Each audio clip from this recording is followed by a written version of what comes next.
Hello, everyone. Today I'm going to conclude my season recaps of Big Brother Canada, and with that, I'm also going to conclude the player tiers ranking, which I have done for every season that I have recapped so far. And Big Brother Canada 11 is definitely the weakest cast gameplay wise by far. BBCAN11 and the cast can finally relax. As you have probably already known by now, I rank the cast and the players based off of 7 tiers based on their overall skill set that they've shown during the season, whether they have transferable skills that would do them good or poorly in other seasons, if they were evicted due to their own actions or due to weird circumstances, whether they thrived due to their good gameplay or circumstances outside of their control, so on and so forth. Placement definitely has an effect on how I rank them, but it's not the end all be all. So there are some that are evicted earlier who end up higher than people who were evicted later. I won't be including Amal in this because the information just isn't there, and we really got nothing about the gameplay from the show, and we only got a little bit from stuff that was said after the season ended, but it's not enough for me to feel comfortable with comparing her to the others where we at least saw their gameplay play out. So the Abysmal tier are for the people who are the worst of players and would probably do poorly in every season due to their skill sets or their lack thereof. At 15th place is Vanessa. So she was on the outs during her entire time in the house. I would remember there being several strategic conversations happening, and it would immediately shut down when she would appear in a room, and she picked up on this. The people in the middle did not care to use her as a number, the women did not care to include her in their plans for a potential women's alliance, and she was really left hanging on her own. Clearly her age made it hard for her to bond with most of the house guests, who were definitely on the younger end of the spectrum. Everyone in the house saw her as a loose cannon, so they did not trust her with strategy. She was being targeted by a lot of the guys from the beginning, and this was before her fight with Zach, which really did nothing positive for her game, and it made it easier for people to nominate and scapegoat her. She then decided to campaign for Roboter, who was targeting her a week ago, to stay, and gained nothing from it, especially since the people working with him did not want to work with him. He ended up going home anyways, and she lied horribly about not being one of the votes to keep him. She then ended up being nominated the very next week, and would have continued being on the outs had she not been pulled. I don't see her doing well on any season, whatsoever. The only person she had somewhat of a bond was with the other outcast of the season in Dan. Her demographic makes it very hard for her to bond with the mostly younger cast that is put on this show. Her personality is also very polarizing in general, and she's a very messy strategic player. She sticks out like a sore thumb on most casts. At 14th place is Dan. I was not expecting him to underperform in the manner that he did in the house when I was watching his pieces and interviews. His plan was to use his social skills to his advantage, but was arguably one of the most antisocial people in BBCAN history. He was the last person to speak to Santina during the first week, which is a rookie mistake, and it's why many people have been nominating during the first week on Big Brother. He was mainly close to Vanessa, who was an outcast, and Zach, who just used him and actively encouraged many people to target him, and a lot of people did want to send him home on the first week, but he stayed due to nothing he did, as his campaigning often made things worse for him. He was the unanimous target before he won HOH, and remained that after his HOH ended, because he did not use his HOH to make strong connections, personally or strategically, and continued clinging onto Zach. People in the house continued to mention how he barely spoke in general, and while he did cook for the house, it didn't help him at all, and his first chance showmance with Shania also made him a bigger target, and didn't have many perks to it. He becomes HOH and takes everything Zach says with a grain of salt, without even asking the other people what happened about him supposedly being a target, and he promised Roberto safety before Zach even got into his ear, so it wasn't his initial inclination. He did not use his HOH to make any alliances or deals with the other people in the house, and just came off like a Zach minion when the house was starting to turn against Zach. He realizes that he might have been played by the end of his HOH but does nothing about it and is told on his final week that Zach and Ty were getting everyone else to target him, but his HOH saved him. It was only until his final day or so when he turned against Ty, but the damage was already done. And his campaigning was in general awful, and he never, ever bothered to promise people anything, whether you lie about making a promise to someone or generally doing so. It made most of the house realize that he saw them as expendable. He mentions during his HOH that he wanted to work with the big threats to take out the floaters, which would have been a good move with how he started to play this season, but then ends up realizing that he could use the floaters to take out the threats, which isn't a problem, but he never did such, and the people who he considered the quote-unquote floaters were the people that he actively had no relationship with the entire season, meaning the Shady Bunch, and were the ones who actively sent him home. I will say that he is good at competitions, and it would probably bring him far in some seasons, as long as he's aligned with the right people. The issue is, he never seemed to align with the right people the entire season, or build bonds with people that would cause people to use him as an equal ally. As for his general skills as a player, there is no other choice for me to put him down in this tier. The final person in this tier at 13th is Santina. I initially thought she was going to be in the bottom 2 spots, but I was shocked with how she wasn't as awful as the other 2 were at the game, but it says more about them than her. At least she had people like Hope, Jonathan, Roberto, Ty somewhat, who genuinely wanted to work with her, and Zach before he made it clear that he was just using her, where Dan never really had that. In general, she was socially terrible, and she would never give proper answers to most of the house guests. She was extremely elusive and came off rude at several points in the season. It also did not help that she came off like one of those quote-unquote guys girls, which rubbed the woman of the season the wrong way about her for her entire time on the season. Santina was awful strategically as well for the most part. She did not really initiate any alliances, though she was a part of the alliance that included Jonathan, Ty, Roberto, and Zach, but it was clear that at least half of them were using her. She made a promise to John Michael to not target or nominate him, but immediately went back on her word on it, making her look untrustworthy to the house, and she ends up regretting the move soon after, causing her to pull away from Zach and Ty, which further continued once Roberto was booted next. She did not play her secret HOH well at all, did not gain any additional allies, and everyone knew that it was her, where she arguably targeted the wrong people, as Ty still somewhat thought he had her, while the girly pops were actively targeting her at this point. Despite her efforts to work with the crowd, and to have Hope and Jonathan really ride for her, it did not end up happening, and they continuously rejected her.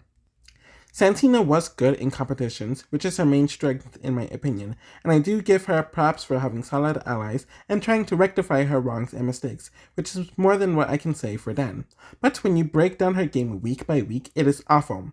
She mismanaged her HOH, lost her showmance the next week, was arguably spared by Vanessa being pulled and Lettergate, mishandled her HOH again, was given immunity by Canada where she was almost certain to go home, and then she leaves in a chain of safety because she is so expendable and cannot get people to trust her. The bad tier are people who have more negative than positive traits in their game, will probably not do well on most seasons, and are just not impressive, and actively unimpressive, but they aren't the worst of the worst. At 12th is John Michael. What is interesting about John Michael is that I do not recall a majority of the house guests wanting to target him, though he did rub some of the guys, as well as Anika, the wrong way. At the same time, he did not seem close to anyone in particular during this time in the house, and the people that he was seemingly closest with, in Dan, they weren't even aligned together, so he couldn't connect personal relationships with strategic relationships. Whenever he did try to build something with Zach, it caused him to actively distrusted, though it seemed like Zach was distrusting him beforehand. No one wanted to stick out their necks for him, and it did seem like he struggled finding people to work with and bonding with outside of a general viewpoint. Santina also never felt close to him or trusted him, despite the situation I described earlier. His strategy was a mess. He said preseason that he wanted to win comps and to make a bunch of big moves, but it was clear to me and many other people that he would never be able to execute this. For some reason, he was telling random people that he was going to target the guys without realizing who was working with who and before anyone had any sort of power yet to do so. People did feel bad for him, which is somewhat of a good thing, and felt like he was gypped. In addition to that, he was good in the few competitions he played in, but in general, I just don't see him doing well on most seasons, due to his lack of connections and poor strategy, but he didn't do much to be an abysmal player. At 11th is Zach. For a long minute or two, I was thinking of moving him into the next tier, but then when I rewatched the season and started seeing his interviews, those plans were halted and assured his eventual spot on this list and the tiers. I will say that he is an active player, and in most seasons, being an active player in the first week is a good thing, since you end up in power alliances and are able to build our foundation before other people are. The main issue with him is that he's an obsessive control freak, and that is never a good trait to have in a game that is all about adaptability and rolling with the punches. If he was more subtle with his approach, it would be one thing, but he just never was. He would brag about how much more knowledgeable he was, and liked taking credit for everything, but would be shocked when people started seeing him as running everything and had the ramifications be placed on him. John Michael wanted to work with him, but Zach had a bad feeling about him for whatever reason he created, and pushed for Santina to backdoor him in week 1, when it did nothing for either one of his or her games. People back then even saw it as a Zach move, partially because he was telling people that it was. Because Roberto, his ally, did not kiss his ass to all of Zach's ludicrous plans like Ty did, he pushed for Dan to backdoor Roberto, who wasn't coming for him anytime soon, and intentionally kept it from allies like Hope and Jonathan, since he knew they would reject it. Then he got mad at the people who were campaigning against him, and was mad that Santina did not like the idea when she mentions that allies collaborate and work together, and it made sense for them to keep Roberto. His mantra was past contestants regretting not taking the shots when they had the chance, which he apparently told people, but those are usually the house guests who end up doing nothing the entire season. What he should have done was kept them both until jury to target one another and get rid of the people he had no ties to very early on, as he underestimated a lot of the women in the season. He was shocked when people like Kuzi decided to use his words against him and put him on the block the following week, and his immediate move was to try to get Hope expelled, despite him knowing about the letter before he won the veto last week, which he used to save Hope. He single-handedly blew up an alliance that was willing to go far with him over people who did not care or had his back whatsoever, and was shocked people did something about it. Apparently, he was one of the more social and funny people in the house, which wasn't shown on the edits, but he didn't even have enough awareness to realize that those skills could have carried him a lot further had he just laid back and relaxed. And seeing the lack of accountability for anything after he ended up quitting the season just shows to me that he would do the same thing over and over again, where he also ruined his chances of staying with the stunt he pulled as soon as he was nominated, instead of calming down and coming up with a unique campaign. At 10th place is Renee. She reminds me a lot of Maddie from Big Brother Canada 6, as she is also a superfan who supposedly knows more about the game than most of the cast, but things never went her way essentially, despite making it to the final 5. She didn't really have a chance to win the season. Of course, Renee was nominated for 2 weeks essentially, due to the format of the first week and being dead last, which most likely affected her ability to play the game and to feel comfortable playing the game. But even outside of that, people just did not care for her, trust her, or really like her very much from the beginning of the game. She only had the girly pops, and some people like Roberto were looking out for her, but she was always at the bottom and was an easy name to throw out. She made it through the first 2 evictions due to nothing of her own doing, and she didn't gain any additional allies or anything. Out of the girly pops, she was probably the best strategically, but once you have no agency within the alliance and no one else outside of it really cares about you, or to hear you out, your strategic acumen doesn't really matter much. She was the only one out of the 3 who was sure about evicting Zach and was not distracted by boys like Shania and Claudia were, but she also had the least connections out of them, which they took advantage of throughout the season. People connected her to Santina, who was someone Renee never had that much of anything with, and this happened when the secret HOH took place, and she ended up snapping since people thought she would nominate her allies and showman's partners. Their showman's partners, but it all came down to her bad social game. Daniel and Anika did not care to include her in their security blanket alliance with Claudia and Shania, and her allies did not care to include her as well. She was also talked into targeting Kuzi on her HOH when she was not keen on it, and her allies did it knowing that it was not in Renee's best interest. In general, she never broadened her horizons outside of her alliance, who kept her at the bottom for the entire season, and her poor social game made her extremely reliant on the girly pops. She survived the block many times, but I don't remember it ever being due to anything she actively did to save herself. And while her being strategic is one of her stronger suits, it isn't even anything outside of decent at best, in comparison to some of her allies. Renee is always someone who is going to be targeted early due to being perceived as weak and due to her weak social game, and I don't even know if she's aware of her many faults in the season to improve as a player. The final person in this tier at 9th is Hope. I almost moved him up a tier, and as I am recording and typing this, I might be able to be talked into putting him into the tier above this. With that in mind, I just cannot end up doing it, and here are the reasons why. A lot of people are recruited onto Big Brother, but they usually do not handle it like Hope did in the beginning. He was telling people from the very beginning that he wanted to leave the game, how much it was too much for him. He did not know what he was getting himself into, and it was taking a huge toll on him. If it was just one or two moments, it would be easy to forgive, but it was a very consistent thing he did, and showed it to all the house guests, where this went on for about the entire first month of the season. Immediately, it causes for people to not respect him as a player, and kills any chance of winning a jury vote he had from the very beginning. It also caused other people to consistently use him as a pawn, or someone to sacrifice himself to save themselves. While he did get over wanting to go home eventually, he still volunteered to go on the block on Ty's HOH, which puts his alliance in jeopardy and was the start of their downfall. With all of this said, I do think he has a lot of potential if he were to return. Despite his messiness throughout the season, Hope did start to pick up on the game and the strategies that were needed.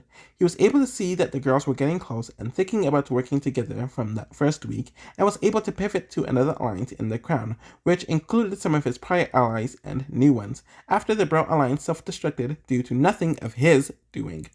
He was able to bond with people like Renee, Roberto, Ty, even though it was rocky at Ty, Zach in the beginning, Kuzi, Jonathan, though it was somewhat rocky at first, Anika, Daniel, and was even close to non-allies like John Michael. And many of those bonds were personal and strategic. He did pick up on the game by the time the season ended, or his time in the season ended, as he knew that the girly pops needed to be targeted and would be a problem, which Anika and Kuzi ignored. Didn't let people use him as a clown, like Zach and Ty, and had increasing instincts. I think now that he played the game and became more focused, he would do a lot better on other seasons. At the same time, he put himself in a rocky position for the first month of the season, was not listened to at all in the Crown Alliance, started the start of their destruction, and would have went home on Ty's HOH if Jonathan did not ask to be voted out.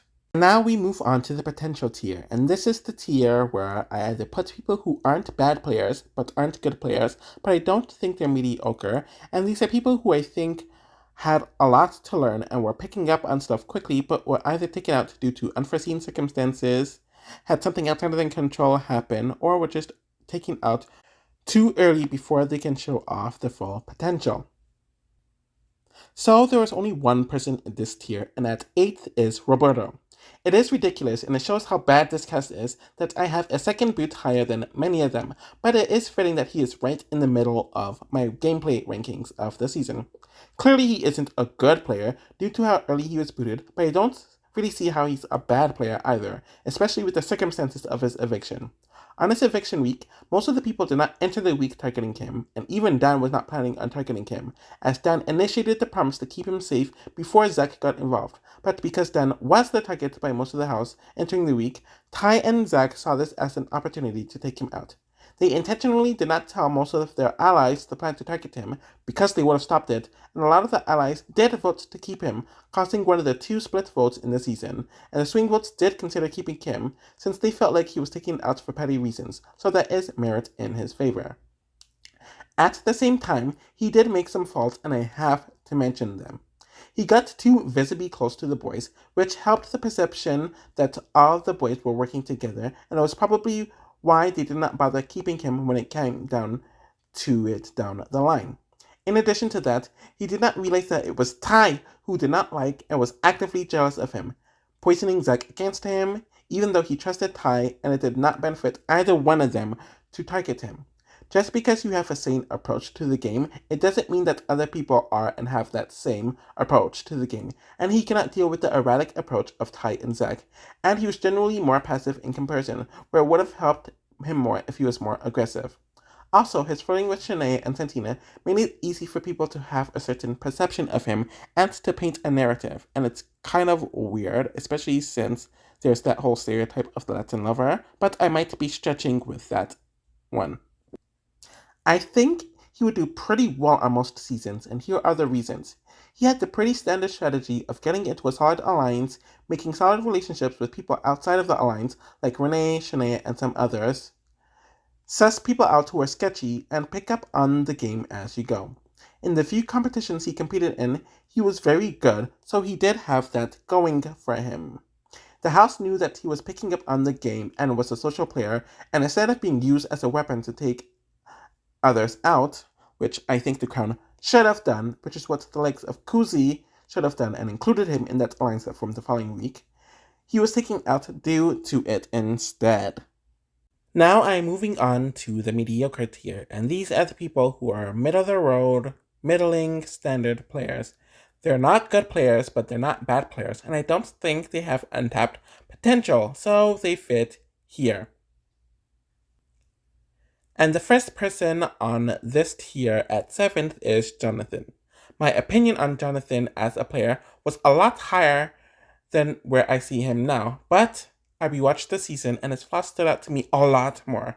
I'll get into his positives first, where he is really good socially. Everyone in the house really liked him, wanted to keep him around, and was why he was the safest person out of the guys, with the exception of Daniel, for a majority of the season. People who come from the East Coast generally have good social games, from what I've noticed about BBCAN throughout all these seasons, so I definitely think that's helped him out. I also think that out of all the guys, he does not come off as intimidating or threatening, which is why the girls felt more comfortable with him, and why some of the insecure men didn't feel threatened by him or the need to target him. Though the other guys also got along with him too, like the non-toxic guys. Strategically, I think he was fine enough. He was a part of the guys' alliance with Ty, Hope, Zach, and Roberto, but was not the leader of it at all, but he had good relationships with people outside of the alliance. Of course, the alliance blew up, and he did campaign to save Roberto, but he also offered to quit for him, which I honestly forgot about, and is worrying as a player. But him campaigning so hard for Roberto kind of helped him continue the precision and the perception of him being loyal, and it drew more people to him. That didn't happen, and he ended up in the crown, where he was just focused on getting them all to the end. He did try to bring Santina in with the group, which was a good idea, but it was never actualized, and mentioned that he wanted to go to the end with Kuzi, knowing that he was loose, which is concerning. And then there's the final week that he was in the house, where he told his alliance to vote him out, when they wanted to vote out Hope, and the girly pops, the other people who voted, did vote Hope out. I don't remember him doing well in any of the competitions he played throughout the season, so he won't have that as an advantage on many seasons. His social skills and unthreatening nature will carry him far in most seasons, but the strategy just really isn't there, and I was more disappointed after coming to that realization and conclusion. He is a loyal guy, but is blindingly loyal when the game is not about being blindly loyal. He does not seem like the person who would learn from his mistakes or play another way, and the instinct just isn't there, though he did know that he could not get back with Zach or Ty. He campaigned more for Roberto to stay over himself when he was actually on the block, and the only campaign he did while he was on the block was to get voted out. At 6th, I have Anika. I remember in her preseason coverage where she just mentioned that she was going to wing it when it came to how she was going to navigate through the season, and it caused people to look very downy on her as a potential game player. She found herself on the block the first week, since she was one of the last people to speak to Santina, but was pretty aggressive in getting Ty to take her off the block, which did show some promise. I do not know that she felt like, because this ended up happening, that she was always correct in everything she thought, and knew what was happening, always, but it caused her to feel like a power player, especially when she was in the crown, where she would help Kuzi with her ideas and would consistently shut down the guys, especially Hope and Daniel, on what they should do consistent of strategy. even when the guys were right and she was wrong. I will say that Anika was pushing Vizek or Tai to go on Kuzi's HOH, even before Kuzi was thinking heavily on it and seemingly wanting Santina to go still, so she still had that idea of the bigger picture. She was off about her read on John Michael though, but she was on about Claudia being a problem in the game and how she needed to go, which she felt since week 1, and Claudia was the one who eventually voted her out, even if it did not benefit Claudia to do so. She also made the blunder in her HOH of not nominating Tai and thinking that he was going to save Claudia when he would have won veto and she was on the block and they would have controlled the vote, especially when she just made fun of Claudia for mismanaging her HOH by doing the same thing. Socially, I think she was okay at best. With the people she was aligned with, they really liked her, and she put a lot of focus on those people, which is mainly the people in the crown. But with the people that were not in her alliance, she was not good at all. She was argumentative with Santina throughout the season, was not really close to Tai, had no relationships with the girly pops the entire season, even despite the smokescreen of the girls' alliance, and the final 4 she and Daniel made with Shanae and Claudia. Heck, the reason why she was evicted and targeted well before her eviction over Daniel, who's the much better player, was because she had weaker relationships with people not in her alliance, and she would have followed Kuzi in the double if it was not for Tai's move in vetoing her. When it comes down to it, I think she was playing too much for herself and Daniel instead of mainly playing for herself. While she knew that Kuzi was a big threat that cannot be beaten at the end, she did not have the same realization about Daniel, or she did but did not have the heart or care to handle it, which is another problem within itself. A lot of it has me doubting if she only performed this well because she was aligned with 2 of the better players in Daniel and Kuzi, or if it's because of her skill set mainly. She was poor in competitions, as the only comp she won was the shortest competition in Big Brother North American history, and I don't think very highly of her jury chances, as the people she might have been able to beat, like Renee and Shania, are people she never considered taking to the end, but she has the skill of learning quickly as you go along, so she should improve in other environments. At 5th place, I have Claudia. It was clear to me that everyone wanted her to be this uber powerful player from the beginning, and the edits definitely had you thinking that, even though she pointed out the obvious of the boys getting close, but it was never actually materialized. Throughout the season, she was always just okay to me, based on the skills she showed. She was okay socially, as she was never ill-mannered, rude, boisterous, or socially awkward with people, and generally got along with everyone in a more shallow manner throughout the season. Of course, she had good relationship with Shania and Renee, and her showmance was up and down with Tai, but ended up on a positive note. She and Jonathan were close in the beginning, but that withered away.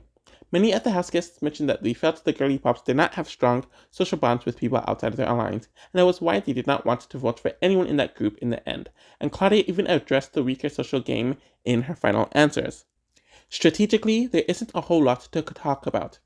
She did not mess up like the others did, at least for a majority of the season. She had her alliance and did try to work with Tai for the first 2/3 of the game, but she kind of just stayed out of the fray for most of it. She and Shania considering keeping Zach, and their wishy-washiness caused the Shady Bunch to look at them weirdly from that point onwards. They're pretty focused on getting Santina out of the house, and she did end up getting Hope out of the house, which is not the most ideal move. And then when she did get more agency, she did not make good moves.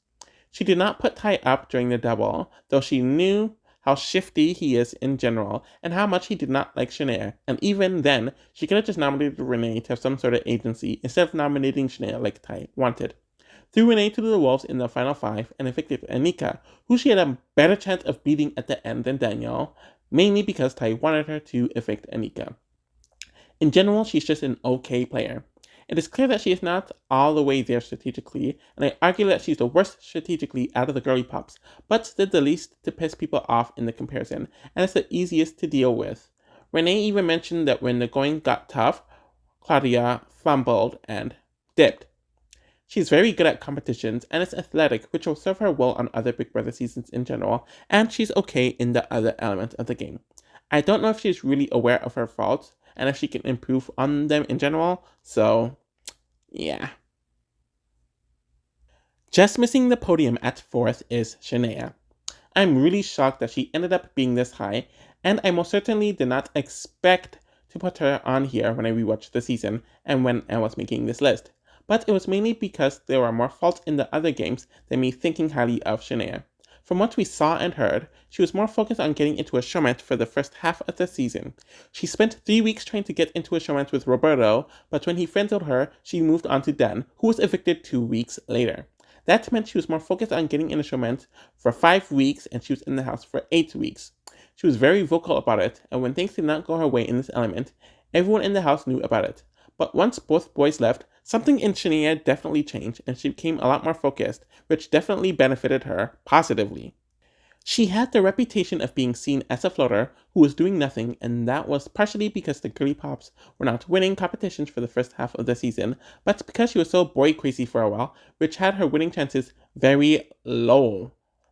She had to do something to overcome that. Shania saw her veto win as a way to change people's perceptions of her, as everyone else, including Claudia, was fine with sending Renee home that week, but she could save her and she had immunity herself, which is what she did. It showed that Shania does not bow down to peer pressure, unlike Claudia, and is not going to go with the grain every time, which is very important as a good player. But this move didn't give people more respect for her, and she actually lost respect from the other house guests, though it was a good move for her to do so. Apparently, she was the one that was considering keeping Zach the most, and I wonder if that was partially due to Dan's influence, but showing that to the others, in addition to not going through with it, weakened her position. She was also heavily pushing for Kusi to go in the final week, and made alliances that did not include Renee, like the final four with her, Claudia, Daniel, and Anika, which mainly happened due to her relationships with Daniel and Anika. I don't see her doing poorly on most seasons, and she has many of the general skills needed to not be a bad Big Brother player. She was the most social out of everyone in her alliance, but it doesn't say much since the house did not see them as very social, and seems to be the least flawed, though she did kind of just give up at the double. She was decent strategically, decent socially, and decent competitively, so it's why she is here, though she didn't have a good chance of winning, even if she made it to the end. She does seem more aware of her mistakes in comparison to her allies, so that's another reason why I have her a bit higher. The bronze prize and the final person on this tier goes to Terrell. I think it's clear that I don't think very highly of his game or his skill sets as a player overall. While I don't think his social game is as poor as some people have made it out to be, and I honestly think it's why he was always better positioned than Zach, it most certainly isn't good. And me saying that his social game was inconsistent is the best way of me putting it. He even admits that he's an interpersonal person, so it caused him to just listen to people for a while. People did trust him and like him during the beginning of the game, and a lot of people did want to work with him, but he started showing his arrogant, petty, and vindictive side, which came out more because he was working with Zach, who was very similar.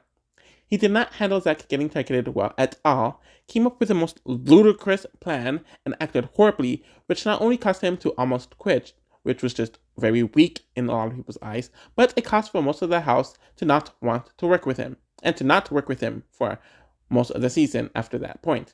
I will give him props for making amends with the likes of Kuzi, Hope, and Jonathan after Zach left, and he did have enough relationships where they wanted to and actively did save him during Jen's boot week when he was nominated against him.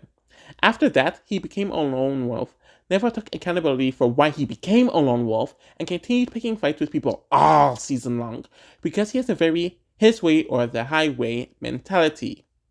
Strategically, I think he's pretty poor actually. He gets into a guy's alliance, tells people that he's in power, makes it obvious that the guys are working together, and I'm mad that people tell him that he is working with him, or they think he's working with him.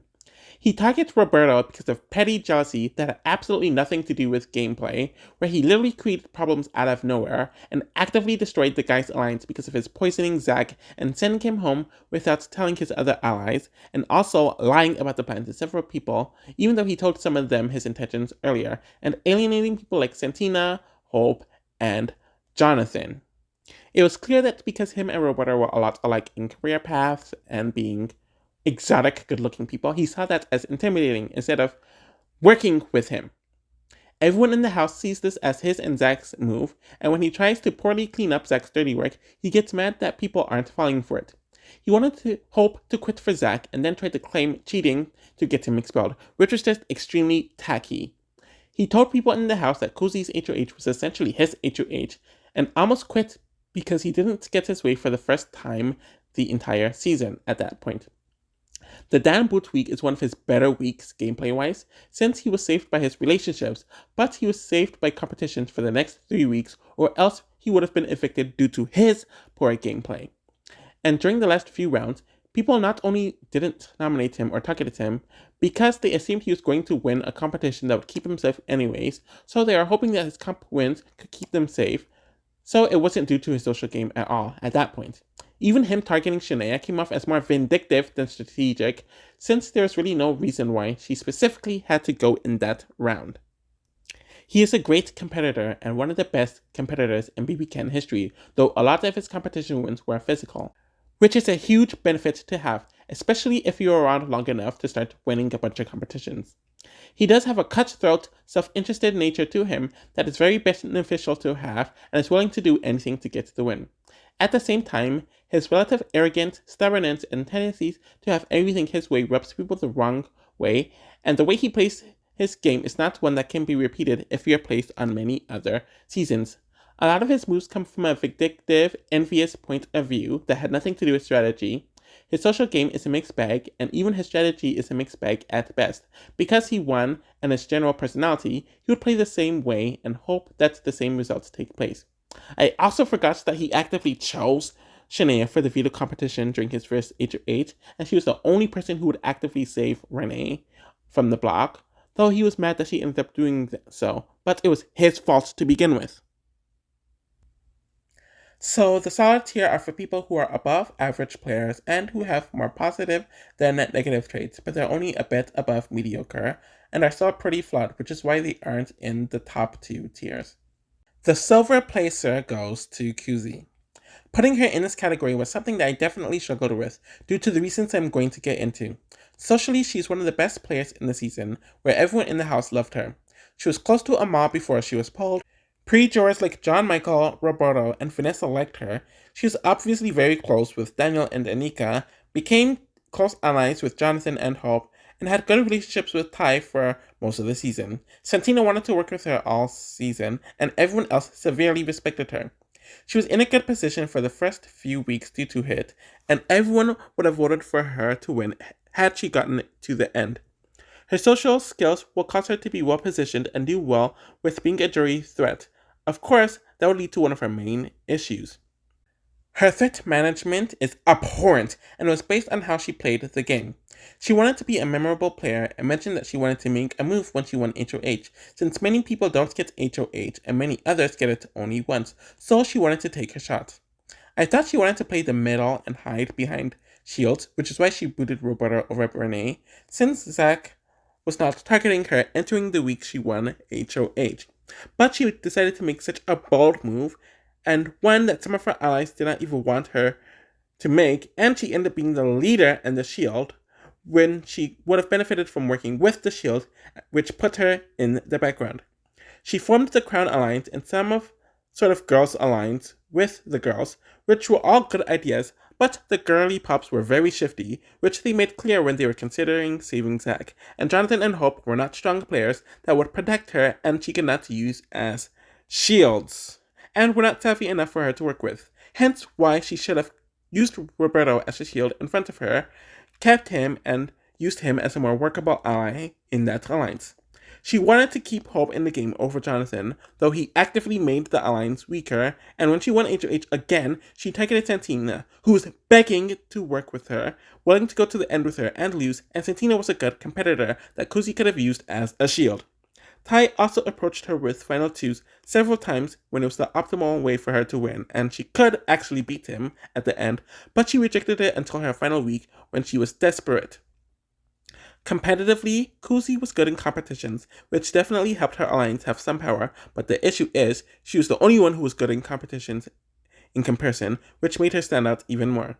Her strategic acumen is very inconsistent and very questionable, as there were moments where she knew what the others were doing and what their motivations were, but some of her strategic choices when in power were messy. She campaigned for herself in front of Daniel to not be on the block. Some of her choices when she was HOH, especially her second, was better and rarely listened to the men in her alliance, even when they had better ideas.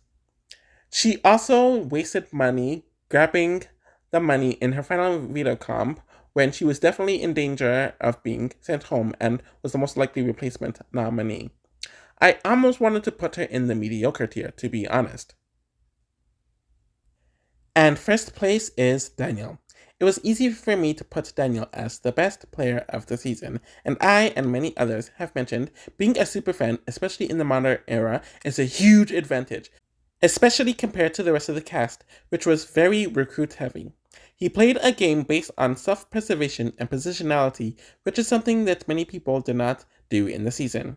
He was on the out in the beginning because the people in power were planning everything, but no one was planning on targeting him anytime soon, and he even had decent relationships with some of the people in the Power Alliance in the beginning. He felt like he owed Zack, as he was told that Zack protected his alliance in week 2, so he followed Zack's wishes and did not want to go to war in week 1, especially over John Michael, who people just didn't care for. Unlike many others in the season, and Big Brother in general, he took his time with getting to know others in the season, and not ignoring people who he didn't work with in the process, so he could use this to choose his allies, since some people jumped into allegiances with people who would prove not to be compatible with allegiance and gameplay ways. Daniel always remained on good terms with the Curly Pops, and it was why they did not target him and kept him around longer than his other allies. Strategically, he wanted to keep the people that were shields for him so they could target one another in the mid portion, which is a good idea, but he also wanted to get rid of the comp threats every time they were on the block, when he could have weaponized some of those people who were comp threats. He talked about not wanting to get rid of people he had relationships with, which is most definitely smart, and he eventually got into his power alliance. At the same time, he did not have as much influence in his alliance, where he would suggest an idea to them and they, especially Anika and Kuzi, would reject his advice over and over again. He was pretty good strategically, knew how to position himself better, and knew the threats that needed to be taken out, and knew the people he needed to take to the end with him so he could win B-side. And there were times where he came off as very emotional, like the Rogue Vote and how he and Anika handled Kuzi during the final week was not good, and he threatened to curse Vanessa out because of the Rogue Vote in week 2. And his jury management with Kuzi was not very good, despite him and Anika having a security blanket of the Final Four with Claudia and Shania. Daniel could not pull out the win when he needed to, outside of one veto, and while he did come second in many of the later comps, him not pulling out the win that he needed to caused his alliance to get purged out of the house, and he couldn't take himself to the final 2. It was impressive that his work caused him to not be nominated on Renee's HOH, and for Anika to be sent home over him, despite him being the better player and the bigger threat. He seems like he's the most intended with his gameplay compared to the others, and we have seen this game be easily replicated repeatedly. Daniel really played the social game this season. Despite only winning one competition, he was a threat to win the jury vote. So not only have I now concluded ranking all of the complete BBCAN seasons, but I've also concluded ranking all of the complete BBCAN casts based on gameplay. I guess Chorus is going to have their upfronts sometime next week, so we will find out soon after this video is published whether this will be the end of BBCAN for good or if it'll be renewed and we can continue this journey together. I'm definitely going to work on BBUS and I'm going to post BB2 soon, and we'll move on from that to the more recent seasons, and I'm assuming that will end with Big Brother 25. I'm going to continue making BBCAN compilation videos of house guests. I'm going to rank the pre-jurors, jurors, and the end gamers, which are people from the final 6 to the winner, and then I might rank all the BBCAN players in general. Thank you all for following me on this journey, and I'll be back very soon. Bye!